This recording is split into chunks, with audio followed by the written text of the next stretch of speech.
Well, thanks for visiting us this morning at ktalnews.com and, of course, your Weather Authority app as well. I'm meteorologist Josh Marsas, and this is your Wednesday morning forecast update. Very important weather update, so make sure you stick around for a few minutes just to catch the update on tomorrow's severe weather. Cold this morning, so you'll step out. It'll either be in the 30s or low 40s once again.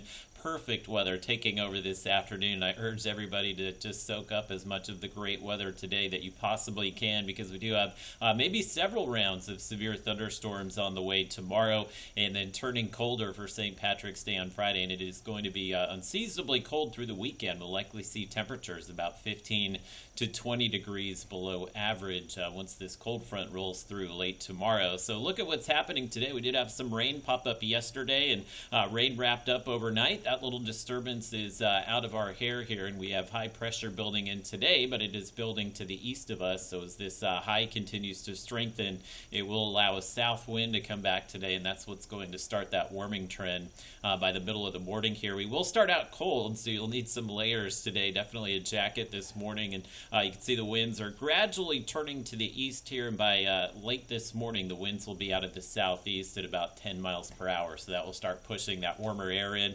Low humidity today, so that's why I think it will just be absolutely perfect out there. Upper 60s and low 70s for highs. So I think you'll really enjoy the weather for the entire afternoon today. So you can see the little ridge of high pressure that's building in. That will keep us dry today. The ridge will be east of us tomorrow, and this area of low pressure will begin to approach, and that's what's going to add a lot of the ingredients for the severe thunderstorms. The humidity will be building overnight, so we may actually see a few storms fire up late tonight, early tomorrow morning, especially in northeast Texas. So we could see some, I think, hail with the storms early tomorrow morning, but we'll be kind of drying out through the middle of the day tomorrow. You can see the threat level has been bumped up to a level 3 enhanced risk here for northeast Texas, Oklahoma, and into Arkansas, including the Texarkana area. Shreveport, we're still in that level 2 slight risk, and early tomorrow afternoon, I think that's when we'll see the first maybe significant round of weather here. It looks like wind and hail will be the primary severe weather threats, and the reason for the level 3 is because the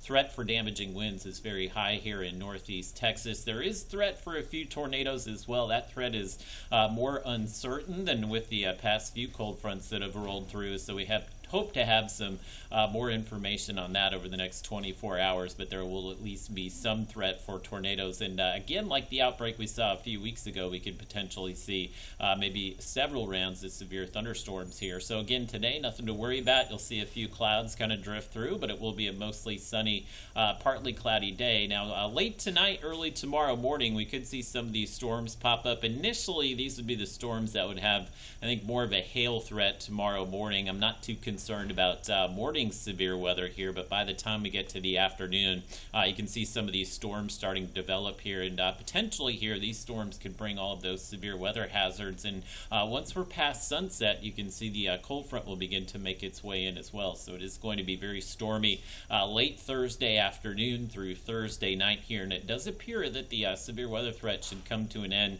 maybe closer to midnight, but we'll have some additional rain push through on Friday morning, turning into one of those mornings where it will just be cold, breezy, and just kind of misting at us for much of the morning. So very cold St. Patrick's Day. And one thing we'll have to watch, this system is pretty slow moving compared to the last few that have moved through, so we will see the potential for some heavy rain here, a good 1 to 2 inches, and given that we could see multiple rounds of storms, there will likely be a few areas that do see over 2 inches of rain, so we could definitely see some roadway flooding for the afternoon evening commute on Thursday. I think that flood threat would start to wind down a bit as we get into Friday morning. So look at your 7-day. Once we're through the cold front here, you can see the cold air settling in on Friday and sticking around through the weekend. A little warm up coming next week, and there will be just some slight rain chances returning next Monday and Tuesday.